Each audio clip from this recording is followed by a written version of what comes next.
بسم اللہ الرحمن الرحیم۔ السلام علیکم۔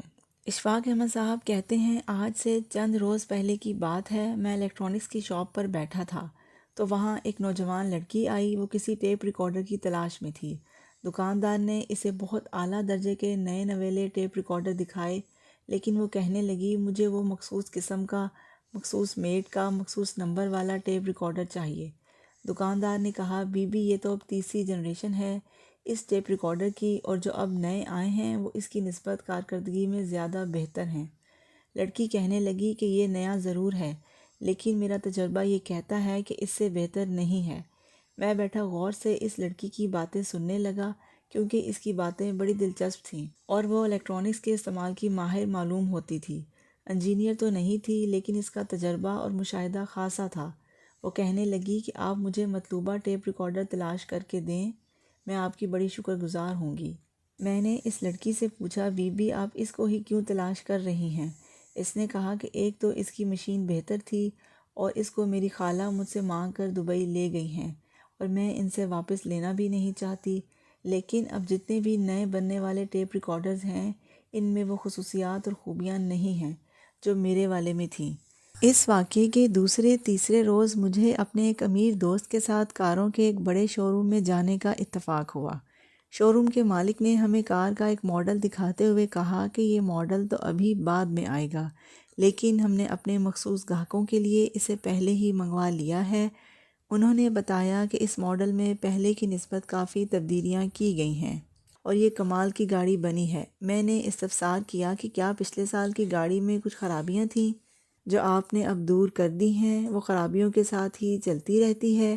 اس میں کیا اتنے ہی نقائص تھے جو آپ نے دور کر دیے؟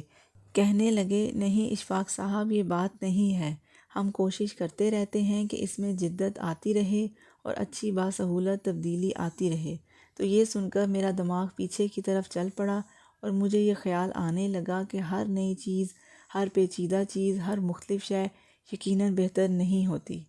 اس مرتبہ میری سالگرہ پر میری بیوی نے مجھے کافی پرکولیٹر دیا، اور وہ اسے خریدنے کے بعد گھر اس قدر خوش آئیں کہ بتا نہیں سکتا۔ کہنے لگی، میں بڑے عرصے سے اس کی تلاش میں تھی، یہ بالکل آپ کی پسند کا ہے اور یہ آپ کو اٹلی کی یاد دلاتا رہے گا۔ آپ اس میں کافی بنایا کریں۔ میں نے دیکھا وہ بالکل نیا تھا اور اس میں پلاسٹک کا استعمال زیادہ تھا، لیکن اس کا پیندہ کمزور تھا اور وزن زیادہ تھا۔ دوسرا، اس کی بجلی کے پلگ تک جانے والی تار بھی چھوٹی تھی، اور جب میں نے اسے لگا کر استعمال کیا تو اس میں پانی کو کھولانے کی استطاعت تو زیادہ تھی، لیکن کافی بھاپیانے کی طاقت اس میں بالکل نہیں تھی۔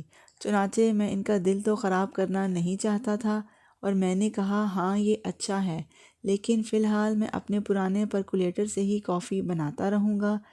جب وہ چلی گئیں تو اس وقت میں نے کہا، یا اللہ، میں نے اللہ سے دعا کی جو میری دعاؤں میں اب بھی شامل ہے، مجھے وہ صلاحیت اور استطاعت عطا فرما کہ اگر نئی چیز اور ہر طرح کی نوع کی کوئی چیز وہ بہتر ثابت ہو بنی نوع انسان کے لیے اور تیری بھی پسند کی ہو تو وہ اختیار کروں، لیکن صرف اس وجہ سے کہ چونکہ یہ نئی ہے، کیونکہ لوگوں کا گھیرا اس کے گرد تنگ ہوتا جا رہا ہے، کیونکہ یہ توجہ طلب ہے، تو اس کے لیے میں اس سے دور رہوں۔ چنانچہ یہ بات میرے دل میں اترتی گئی اور میں پروگریس کے بارے میں سوچتا رہا کہ ترقی جس کے پیچھے ہم سارے بھاگے پھرتے ہیں اور جس کے بارے میں جگہ جگہ گھروں میں، گھروں سے باہر، محلوں، شہروں میں، حکومتوں اور اس کے باہر ترقی کی جانب ایک بڑی ظالم دوڑ جاری ہے، اس دوڑ سے مجھے ڈر لگتا ہے کہ حاصل تو اس سے کچھ بھی نہیں ہوگا، کیونکہ ترقی میں اور فلاح میں بڑا فرق ہے۔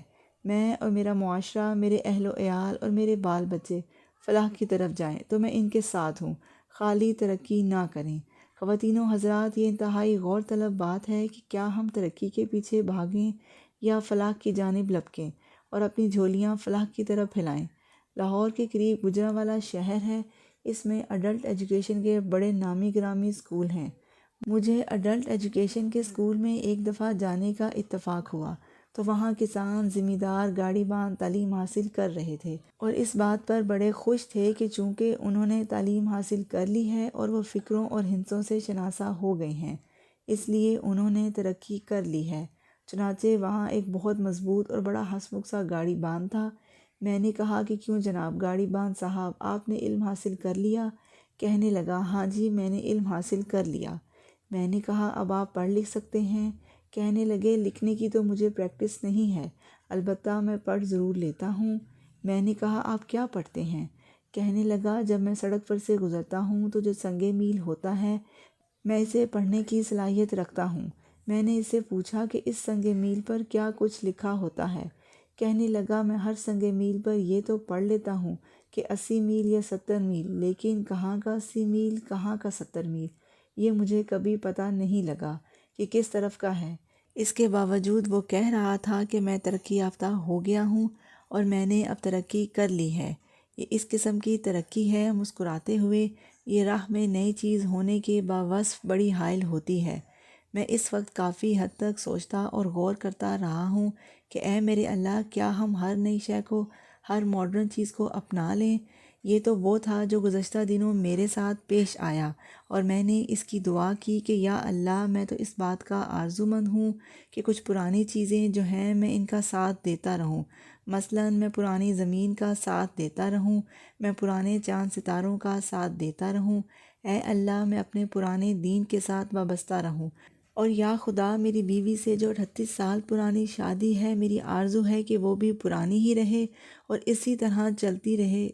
مجھے معلوم ہے کہ میرے دوست اور میرے جاننے والے مجھ پر ضرور ہنسیں گے اور مجھے ضرور ایک دقیانوس انسان سمجھیں گے اور میرا مذاق اڑائیں گے، لیکن میں کوشش کر کے جرأت کر کے بہت ساری پرانی چیزوں کے ساتھ وابستہ رہتا ہوں، انہیں چاہتا ہوں، اور کچھ نئی چیزیں جو میری زندگی میں داخل ہو کر میرے پہلوؤں سے ہو کر گزر رہی ہیں، ان میں جو ٹھیک ہے، جو مناسب ہے، جو مجھے فلاح کی طرف لے جاتی ہوں، میں ان کی طرف مائل ہونا چاہتا ہوں، اور مجھے یقین ہے کہ خدا میری دعا یقیناً قبول کرے گا۔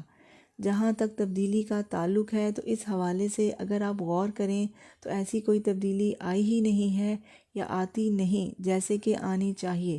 اگر آپ تاریخ کے طالب علم ہیں تو آپ تاریخ کے بارے میں بہت کچھ جانتے ہیں۔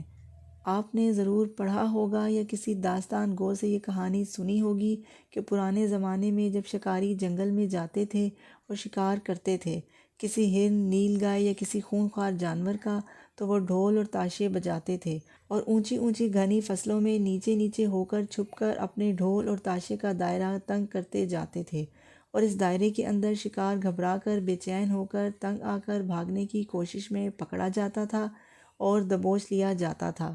ان کا یہ شکار کرنے کا طریقہ تھا۔ ہاتھی سے لے کر خرگوش تک اسی طرح سے شکار کیا جاتا تھا۔ یہ طریقہ چلتا رہا اور وقت گزرتا رہا۔ خواتین و حضرات، بڑی عجیب باتیں میرے سامنے آ جاتی ہیں اور میں پریشان بھی ہوتا ہوں، لیکن شکر ہے کہ میں انہیں آپ کے ساتھ شیئر بھی کر سکتا ہوں۔ میرے ساتھ ایک واقعہ یہ ہوا کہ میں نے سینما میں ٹی وی پر اور باہر دیواروں پر کچھ اشتہار دیکھے۔ کچھ اشتہار متحرک تھے اور کچھ ساکن، کچھ بڑے بڑے اور کچھ چھوٹے چھوٹے تھے، اور میں کھڑا ہو کر ان کو غور سے دیکھنے لگا کہ یہ پرانے شکار پکڑنے کی جو رسم ہے وہ ابھی تک معدوم نہیں ہوئی، ویسے کی ویسی ہی چل رہی ہے۔ پہلے ڈھول تاشے بجا کر، شور مچا کر، رولا ڈال کے شکاری اپنے شکار کو گھیرتے تھے اور پھر اس کو دبوچ لیتے تھے۔ اب جو اشتہار دینے والا ہے وہ ڈھول تاشا بجا کے اپنے سلوگن، نعرے، دعوے بیان کر کے شکار کو گھیرتا ہے۔ شکار بیچارہ تو معصوم ہوتا ہے، اسے ضرورت نہیں ہے کہ میں یہ مخصوص صابن خریدوں یا پاؤڈر خریدوں، اسے تو اپنی ضرورت کی چیزیں چاہیے ہوتی ہیں، لیکن چونکہ وہ شکار ہے اور پرانے زمانے سے یہ رسم چلی آ رہی ہے کہ اس کا گھیراؤ کس طرح سے کرنا ہے، تو وہ بظاہر تو تبدیل ہو گئی ہے، لیکن باطن اس کا رخ اور اس کی سوچ ویسی کی ویسی ہے۔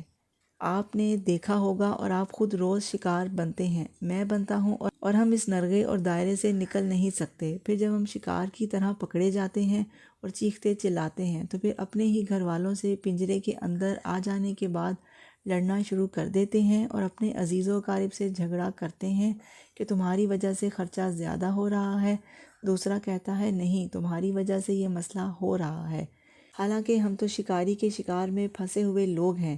اگر ہم یہ سمجھتے ہیں کہ ترقی ہوگی اور وہ شکار کا پرانا طریقہ گزر چکا ہے تو میں سمجھتا ہوں اور آپ سے درخواست کرتا ہوں کہ یہ کام ترقی کی طرف مائل نہیں ہوا ہے، بلکہ ہم اس نہج پر اور اس دھب پر چلتے جا رہے ہیں۔ جیسا کہ میں نے بتایا کہ ایسے عجیب و غریب واقعات میرے ساتھ وقوع پذیر ہوتے رہتے ہیں، اور میں ان پر حیران بھی ہوتا رہتا ہوں، اور کہیں اگر انہیں جب ڈسکس کرنے کا موقع نہیں ملتا تو میں آپ کی خدمت میں پیش کر دیتا ہوں۔ پھر مجھے کئی خطوط ملتے ہیں اور لوگ خط لکھنے والے مجھے راست اور درست قدم اٹھانے پر مائل کرتے ہیں۔ میں آپ کا بہت شکر گزار ہوں۔ اللہ آپ کو آسانیاں عطا فرمائے اور آسانیاں تقسیم کرنے کا شرف عطا فرمائے۔ آپ سب کا بہت بہت شکریہ۔ آپ لوگ میری ویڈیو دیکھتے ہیں، سنتے ہیں، سمجھتے ہیں، پسند کرتے ہیں، شیئر کرتے ہیں اور میرے چینل کو سبسکرائب کر کے مجھے موٹیویٹ کرتے ہیں۔ جزاک اللہ۔